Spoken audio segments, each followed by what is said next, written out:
Circuit house. যারা WBCS officers and other government officials যখন visit করে, তো টেম্পোরারি তাদের রিলেটিভস বা তাদের ফ্যামিলি বা তারা এখানে স্টে করে। খুব সুন্দর এরিয়াটা, ওইদিকে আর্মি ক্যাম্প এরিয়া।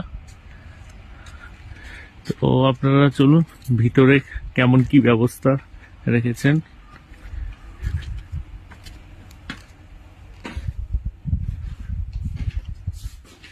এখানে বসার ব্যবস্থা করেছে,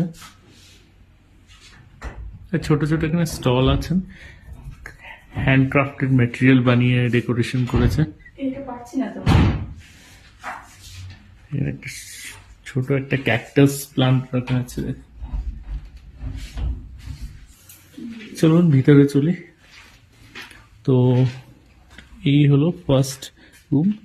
এখানে বেশি গেস্ট সেরকম আসে না, তো এরা মোটামুটি ঠিকঠাক করেই রেখেছে। এই যে এখানে বিভিন্ন আরো রুমস আছে,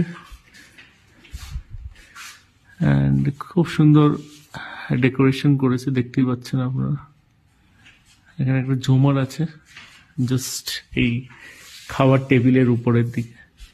আর এটা হচ্ছে ডাইনিং হল, এখানে আপনারা সবাই যারা আসবেন তারা এখানে ডাইন করতে পারে। এই ব্যবস্থা, এই বউ বসে আছে, ভাই এখন একটু ডিউটির কাছে একটু ওইদিকেই আছে।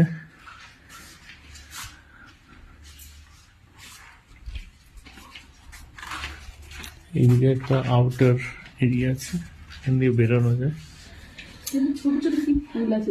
আপনাদের একটা ফানি জিনিস দেখে, আমরা গামছা শুকানোর জায়গা পাইনি, তাই এখানেই ঝুলাতে হয়েছে। কিছু করার নেই, একটু পরে ঠান্ডা পড়ে যাবে এখানে, যেহেতু পাহাড়ি এরিয়া। দেখেন প্রত্যেকটা রুমে একটা স্পেশাল নাম দেওয়া আছে। যেরকম এই রুমটা আপনাদের দেখাচ্ছি, যেটা আমি আছি, এটার নাম চেল, ঠিক আছে। ওইদিকে একটা আছে, ওটার নাম কি আছে দেখি একটু, এটা আছে রেশি। এদের সব উডেন ফিনিশ হয়, খুবই এলিগেন্ট লাগে। উডেন ফিনিশটা কেন হয় সেটা বলে দিচ্ছি। খুব ঠান্ডা পড়ে এখানে, পাহাড়ি এরিয়া, দেখতে পাচ্ছেন কি হাওয়া চলছে এক্ষুনি রোদ্দুর মধ্যে। চলুন ভিতরে একটু দেখাই আপনারা।